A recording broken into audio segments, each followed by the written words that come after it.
How's it going, everybody? Well, it's in Wisconsin, it's getting colder, and I'm realizing I don't have much heat in my truck. So I've done this once already, but what I'm going to do is I'm going to flush the heater core. I did it before, it helped for a little while. I suspect somebody throughout its life had put some different coolant in it, and maybe had a bad reaction if they mixed it. But ultimately, I'm going to do a complete flush. But for right now, I'm going to replace the heater core, or flush the heater core. One coolant hose there, another one right there, and I'm going to flush it through, and I'll show you how you do that. I bought these pliers off of Amazon for like 10 bucks, and they're a godsend when it comes to these clamps. Gotta release it here. Hard to do with one finger. Hang on one second. Alright, got both those clamps off. It was a little hard to do with a finger. So I got that one off, got that one off. Now I'll take the tube out, or the coolant hose out. Alright, get both of those off. I just used a right angle needle nose to jimmy them off of there. And that one right there. You can see it's dripping. So, I'll show you how I flush it. So I made this little rig with a water hose, obviously, threaded end, and this is actually the barbed end of a hose repair kit. This actually fits into the cooling hose, or the water heater hose, quite nicely. You can see here it's pushed in. Now I'm going to turn it on and let it flush.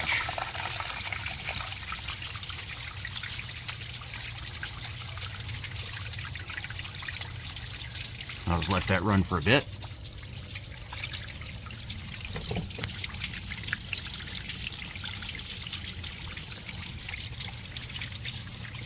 There's just enough resistance so it doesn't pop off the hose.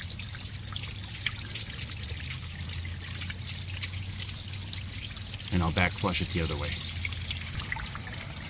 Alright, I've had it running for about 5 minutes. I'm going to swap it to the other one and see what comes out. Alright, got her on there. Let's see what comes out. Anything.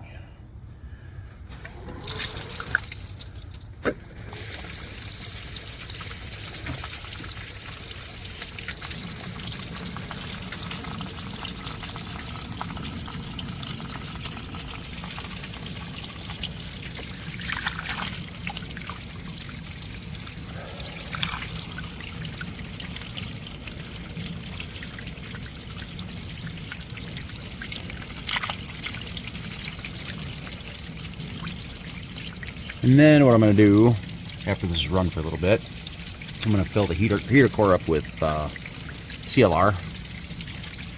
And then I'll let that sit for a while, and then I'll flush it through.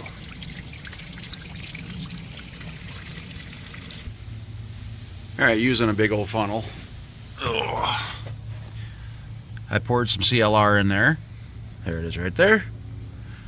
And ran it in, so it started coming out, because there's obviously still water in the heater core. So till it started running out the other side, and I'm gonna let this sit and soak a little bit. I'll probably add a little more CLR in the process, and then flush that out both ways, and hook it back up, fill it up with the proper coolant, because they're very specific, and see if it works. Alright, I've had CLR sitting in here for, I don't know, about 30 minutes. I didn't look at the clock. I ended up putting the clamp around the bottom there to seal the funnel, because that didn't fit quite right. But I'm going to flush this out and see what happens. And we got our hose stuck back in, as you can see. See if any muckiness comes out. I doubt it, but we'll see.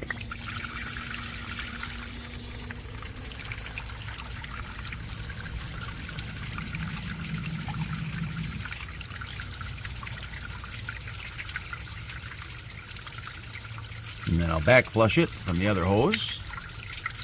We'll put it back in, refill it, and see what we got. All right, back flushed again, just for good measure, to get all the CLR out. So you can see it coming out there, from here, and I keep on just flushing back and forth, just to make sure the CLR's out. So I don't know if it'll hurt anything or not, but that's what I did. So like I said, hopefully this works. I know the truck's probably going to need a full coolant flush anyway, but this worked one time. I'm going to see if it'll work again. All right, I got both clamps on. I put some I ran some low pressure air through the heater hose, through the heater core, to get a bulk of the water out. I'm going to fire it up and then add the coolant, which is this stuff here for Jeep, Ram, Dodge, and Chrysler products. Purple. As it says there, that's supposedly comparable, which is weird because it's not purple. It actually turns orange. I don't know. That's why I think somebody mixed it somewhere along the line. But anyway, we're going to fill it up, heat it up, see if I got some heat. All right, now it's measuring 111 degrees. I'm starting to get some heat out. 113. Disregard that water and fuel light. That's the other thing I gotta fix is the clutch fan. I have it, I just haven't done it yet. That's probably another source of heat. So, that loss of heat. Always running. Alright, we're at 163 on the gauge. Now I know this isn't the greatest way to do this, but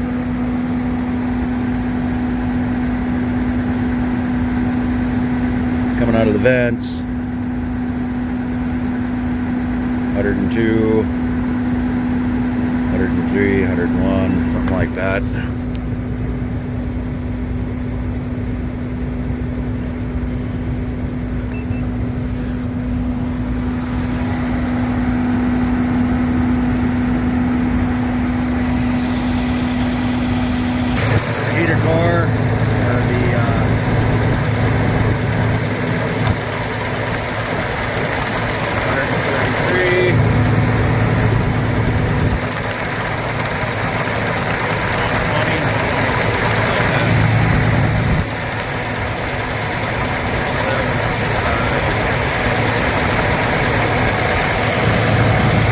Guess I can kick the idle down now, huh?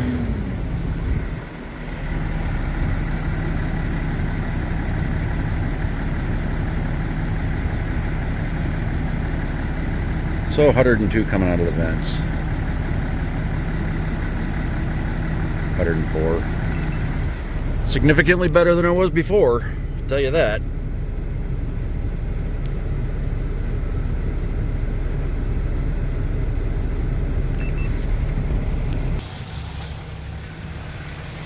I forgot to check the temp coming out of the vent beforehand, but I believe I was at like 70, 80, something like that. All right, one more temp check. 172.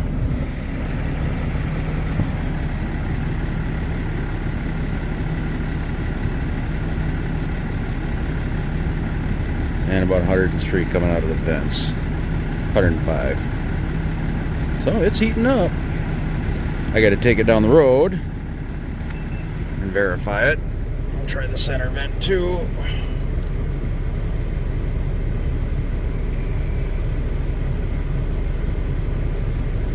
So 105, 106. I don't know what it's supposed to be, but, and it is 50 degrees out right now, but it is what it is. Significantly better than what it was before.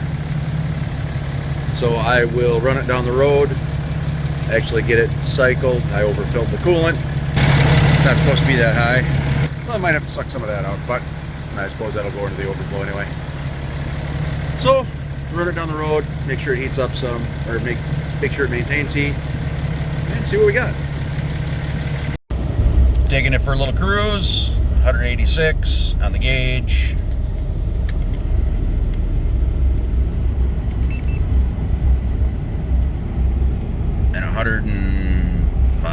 106 coming out of the vent.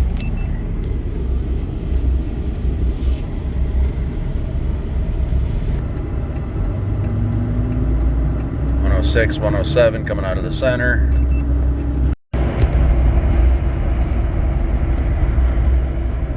Checking it now. Got about 114 coming out of the vents. Sitting at a stoplight. Went as high as 114. Now we're around 107, 108.